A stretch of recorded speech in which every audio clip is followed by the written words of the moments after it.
رب قدوس قرآن حکیم میں ارشاد فرماتا ہے وَلَنَبْلُوَنَّكُمْ بِشَيْءٍ مِّنَ الْخَوْفِ، رب تعالیٰ فرماتا ہے میں تمہیں آزماؤں گا خوف کے ذریعے، والجو، اور اسی طریقے سے بھوک کے ذریعے، وَنَقْصٍ مِّنَ الْأَمْوَالِ وَالْأَنفُسِ وَالثَّمَرَاتِ، مال کا نقصان کر کے، باغات کا نقصان کر کے، تمہاری جانوں کا نقصان کر کے بھی تمہارا امتحان لیا جائے گا۔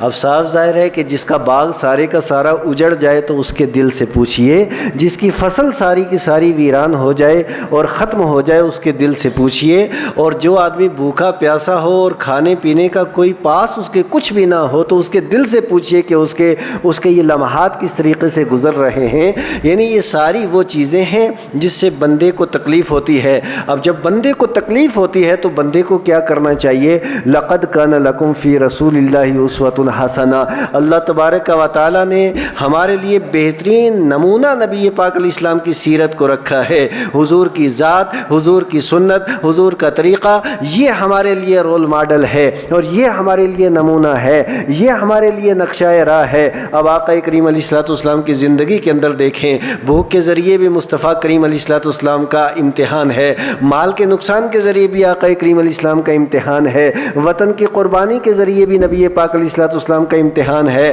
اور پھر اس کے بعد اولاد کو لے کر کے بھی اللہ تبارک و تعالی نے امتحان لیا ہے۔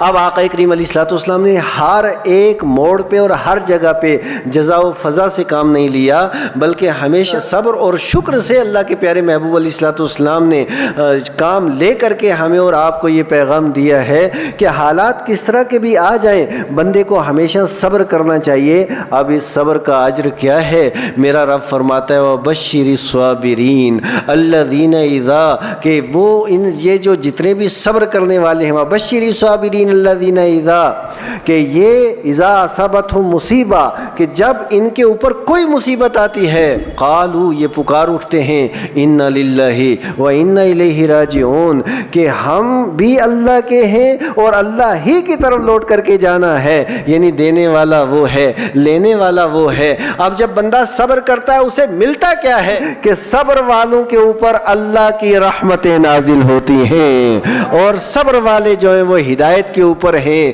اور جو ہدایت کے اوپر ہوتے ہیں اللہ تعالیٰ ان کے لیے جنت کے دروازے کھول دیتا ہے۔ حضرات گرامی، اور صبر کا والوں کا مقام کیا ہے؟ ان اللہ مع الصابرین، صبر کرنے والوں کے ساتھ اللہ تبارک و تعالی ہے۔ اور پھر یہ صبر ہے کیا؟ کہ انسان دیکھیے، صبر یہ بھی ہے کہ انسان دوسرے کو جواب دے سکے لیکن اس کے باوجود نہ دے، اور دوسرے سے بدلہ لے سکے اس کے باوجود بدلہ اس سے نہ لے، یہ صبر ہے۔ اور مقام صبر کے اوپر جو بندہ رہتا ہے، رب تعالیٰ ارشاد فرماتا ہے ان اللہ مع الصابرین، ان صبر کرنے والوں کے ساتھ اللہ ہے۔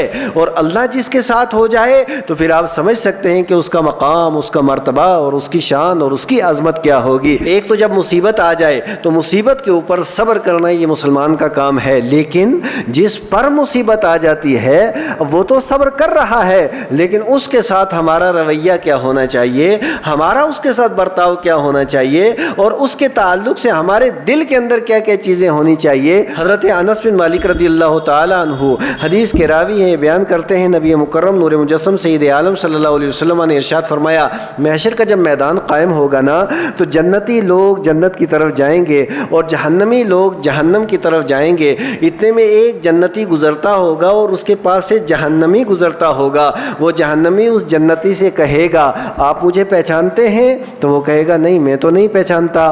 کہا ایک مرتبہ آپ کو وضو کرنے کے لیے پانی کی ضرورت تھی اور آپ نے مجھ سے پانی طلب کیا تھا اور میں نے آپ کو لوٹے میں پانی دیا تھا اور آپ نے وضو کر کے نماز ادا کر دی تھی، آج ذرا اللہ کی بارگاہ میں میری سفارش کر دیں، اللہ تعالیٰ مجھے جہنم کے عذاب سے بچا لے۔